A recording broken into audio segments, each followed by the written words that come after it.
हमें थोड़ी देर बाद हमारी हीरोइन दिखा जाती है जो कि अपनी स्टेशन शो पर आ गई थी। वो सोचती है ठीक है मैं इसको एक्सेप्ट करती हूँ। मैं 5 साल फ्यूचर में आ गई हूँ ना, तो ये थोड़ा सा प्रैंक ही है, तो मैं बस इसको अडॉप्ट कर ही लेती हूँ। लेकिन तभी वहां पर कोई दरवाजा खोलते हुए कहता है मेल। तो मेल सोचती है ये कौन है। तो वहां पर 2 टीनेजर्स आए थे। वो कहते हैं हम लोग यहाँ पर पहुंच गए। डीमन ऑफ विंटर मून ने हमें कहा है कि चांसलर से पोटैटोस खुद ले आए क्योंकि वो ऑर्डर को टाइम पे डिलीवर नहीं कर पाया। तो हमारी हीरोइन तो बड़ी हैरान थी। तो वो कहता है इसके अलावा उसने कहा है कि हम गुड्स को खुद ही कलेक्ट कर ले और उसके पास डिलीवरी करने का टाइम नहीं है। चलो चलते हैं मेल। तो मेल वो तो नीचे ही बैठ गई थी। वो कहती है मुझे पता था कि बच्चे वो तो आंख झपकते ही बड़े हो जाते हैं, लेकिन मेरा बेबी सोर्सरर और मेरा बेबी प्रिंस। तो वो दोनों कहते हैं क्या। तो कैरेट कहता है बेबी सोर्सरर। तो एक्सियोन कहता है मैं अब कोई प्रिंस नहीं हूँ। हमारी हीरोइन कहती है क्या, और उसके चिल्लाने की आवाज तो पूरी स्टेशन शॉप में गूंज रही थी। वो कहती है इसका मतलब है एक्सियोन तुमने डिसाइड किया कि तुम स्टेशन शॉप को मैनेज करोगे और कैरेट तुम्हारा पार्टनर है। तो हमारी हीरोइन सोचती है क्या, मुझे लगता है कि सारे के सारे लोग स्टेशन शॉप में ही काम करेंगे। इन दोनों ने तो सोर्सर और नाइट बनना था ना। तो एक्सियोन कहता है बिल्कुल, लेकिन ये हम दोनों के लिए साइड जॉब है। मैं एम्पीरियल गार्ड का कैप्टन हूँ। तो कैरेट कहता है और मैं नेक्स्ट मैजिक टावर मास्टर बनने वाला हूँ। तो हमारी ओर सोचती है इसका मतलब है कि इन्होंने सारा का सारा टाइम स्टेशन शॉप को नहीं दिया। चलो अच्छी बात है। मैं तो बहुत ज्यादा हैरान हो गई थी कि ये लोग 5 सालों में कितने बदल गए हैं। मैं तो बहुत ज्यादा शॉक हो चुकी थी जब एक्सियोन को पता था कि स्टेशन शॉप चेन्स के ओनर वो डीमंस हैं। लेकिन देखो सही, ये बच्चे ये तो अब यंग अडल्ट बन चुके हैं। तो तभी एक्सियोन कैरेट से कहता है तुम्हें नहीं लगता मेल आज थोड़ा सा अजीब बिहेव कर रही है। तो कैरेट भी कहता है बिल्कुल वो कर रही है। तो हमारी हीरोइन कहती है लेकिन हेनरी और मरीसा के बारे में क्या। तो एक्सियोन कहता है हेनरी मैजिक टावर में है और मरीसा बिजी है। वैसे भी वो एक डचेस बन चुकी है। हमारी हीरोइन सोचती है डचेस मरीसा, मेरी अडोरेबल लिटिल गर्ल अब डचेस बन भी चुकी है। तो एक्सियोन कहता है तुम तो बहुत ही ज्यादा इमोशनल हो गई थी जब उसको वो टाइटल मिला था और तुमने कहा कि वो तो सच में बहुत ज्यादा मेहनत कर रही है। कैरेट कहता है बिल्कुल, उसने तो एक ग्रेड भी स्किप कर दिया अपनी क्लास के टॉप में आकर। वो तो सच में बहुत ज्यादा इनक्रेडिबल है, लेकिन हमें देर हो रही है, हमें चलना चाहिए मेल। तो कैरेट कहता है हमें काम खत्म होने से पहले पोटैटोस ले लेने चाहिए। तो तब हमारी हीरोइन पोटैटो फील्ड में पहुंची थी। वो सोचती है मुझे पता था कि हम लोग पोटैटो फील्ड में जा रहे हैं, लेकिन ये लोग इसको पोटैटो फील्ड कहते हैं, ये तो बहुत ही ज्यादा बड़ी है। तो तब वो सोचती है मुझे पता था कि चांसलर वो अपनी रिटायरमेंट के बाद फार्मिंग करने का प्लान कर रहे थे। मैंने उनको कहा भी था कि मैं उनको थोड़ी सी जमीन लेकर दे दूंगी। मुझे पता था कि ये जमीन ये बहुत ज्यादा शानदार होगी, लेकिन ये तो बहुत ही ज्यादा बड़ी जमीन है और वहां पर तो हर तरफ पोटैटो ही पोटैटोस थे। ये तो पूरे गांव के लिए काफी होगी। लेकिन तभी पीछे से कोई कहता है लेडी मेल्डिनिक, आप आ गए लेडी मेल्डिनिक। तो वहां पे कोई भागता हुआ उसकी तरफ आ रहा था। मेल सोचती है अब ये कौन है।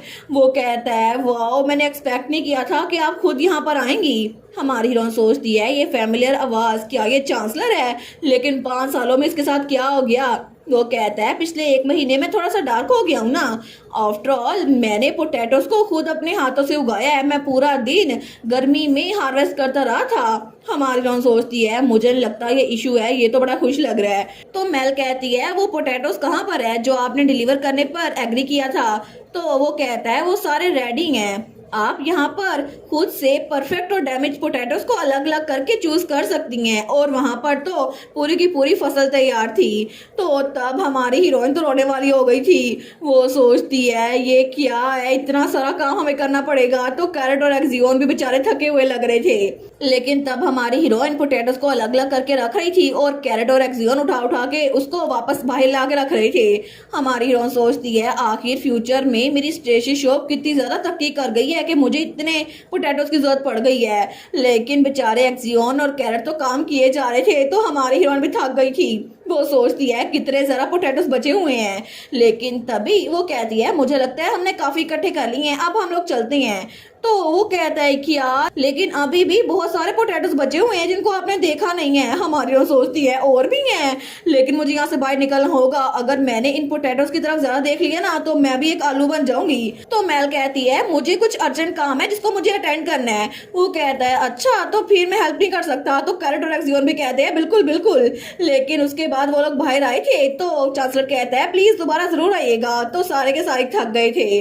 वो सोचती है मुझे लगता है कि मैं ये सारे पोटैटोज देख कर ना दुनिया छोड़ के जाने वाली हूँ। लेकिन वो डैनी उसने मुझे यहाँ पर भेज दिया, आखिर मुझे यहाँ पर कितनी देर तक और रहना पड़ेगा। तो तभी वहां पर कोई कहता है मेल। तो मेल जब वहां पर देखती है तो वहां पे मिरीसा आई थी जो कि बहुत ही ज्यादा क्यूट लग रही थी। वो कहती है मेल मैं तुम्हें पिक करने के लिए आई हूँ, चलो जाके डिनर करते हैं। हमारी सोचती है मिरीसा, वो तो उसको गले लगा लेती है। वो कहती है ग्रीटिंग्स डचेस हैसमैन। तो मिरीसा तो बड़ी खुश थी। वो कहती है ही। लेकिन तभी वहां पर कोई कहता है मैं भी यहाँ पर हूँ मेल। तो वो था हेनरी जो थोड़ा सा बड़ा हो गया था। तो तब उसका बटलर भी था। वो कहता है प्लीज अंदर आ जाए, मैं पोटैटोस को लोड कर देता हूँ। हमारी उन कहती है बटलर आप ही। लेकिन तब उसको बड़ा हैरान होकर देख रही थी। तो वो कहती है आज आपने ड्रेसअप किया हुआ है। तो बटलर थोड़ा फ्लिंच होता है। वो थोड़ा शर्माते हुए कहता है एक्चुअली यहाँ आने से पहले मैं डेट पे गया था। हमारी रोन सोचती है क्या इसने भी 5 सालों में डेटिंग स्टार्ट कर दी। सच में मुझे तो बड़ा मजा आ रहा है, मुझे लगता है थोड़ी देर और रुकने में कोई भी मसला नहीं होगा। लेकिन तब रात के वक्त हमें हैसमैन मीनार दिखा जाता है। तो वहां पे मिरीसा डचेस बनी हुई थी। तो तभी वहां पर हमारा डोमिनिक भी था। वो कहता है आइजक ने कहा था वो थोड़ा लेट हो जाएगा, मुझे लगता है उसको थोड़ा काम आ गया था। मेल कहती है अच्छा। वो सोचती है डोमिनिक भी बिल्कुल नहीं बदला, लगता है कि ये मुझे बिल्कुल भी चेंज नहीं लग रहा। और पता नहीं आइजक कैसे चेंज हुआ होगा, क्या उसमें थोड़ा डिफरेंस आया होगा या फिर वो भी डोमिनिक की तरह सेम होगा। लेकिन तभी वहां पर आइजक आते हुए कहता है सॉरी मैं लेट हो गया। तो तब हमारी हीरोइन आइजक को देखती है तो आइजक तो थोड़ा ज्यादा मैच्योर लग रहा था। वो कहती है हेलो आइजक। तो हमारी हीरोइन तो उसको हैरान होकर देखी जा रही थी। तो वो सोचती है कि इसने अपना स्टाइल चेंज कर लिया। तो आइजक कहता है क्या मैंने ज्यादा देर इंतजार करवाया। मेल कहती है नहीं नहीं हम लोग अभी पहुंचे हैं। तो क्या तुम आज काम में बिजी थे। वो कहता है वेल वो उसके पास होता है, उसके कान में कुछ कहने लगता है। तो तभी वो कहता है मैं तो हमारे बच्चे के लिए एक बर्थडे गिफ्ट प्रिपेयर करवा रहा था। हमारी हीरोइन सोचती है क्या हमारा बच्चा। तो वो कहता है तुमने क्या तैयार किया है, क्या तुम मुझे बताओगे नहीं जब तक बर्थडे नहीं आ जाती। तो हमारी हीरोइन सोचती है क्या मेरा एक बच्चा भी है। नहीं ये बात तो सेंस बनाती है, ऑफ कोर्स मैं फ्यूचर में आई हुई हूँ, हमारी शादी को 5 साल हो चुके हैं, ये बात तो ठीक है कि हमारा कोई ना कोई बेटा या बेटी हो सकती है। तो आइजक उसकी तरफ हैरान होकर देख रहा था। तो वो कहता है मेल क्या हुआ। मेल कहती है हाँ वो गिफ्ट, हाँ वो तैयार हो गई। वो सोचती है पता नहीं मुझे लगता है कि मुझे अपने बेटे या बेटी को देखना पड़ेगा, पता नहीं हमारा बच्चा वो कितने साल का होगा और वो किस तरह दिखता होगा और क्या उसको वो सारी चीजें अच्छी लगती होंगी जो मैं उसके लिए बनाती होंगी। लेकिन तब वो कहती है आइजक क्या हम डिनर के बाद हमारे बेटे से मिलने के लिए जा सकती हैं। तो आइजक कहता है क्या ऑफ कोर्स हम जा सकते हैं, हम वहीं पर तो जाएंगे। तो मेल तो खुश हो गई थी। तो वो सोचती है मैं अपने फ्यूचर चाइल्ड को भी देखूंगी। लेकिन तभी वहां पे नोटिफिकेशन आई थी।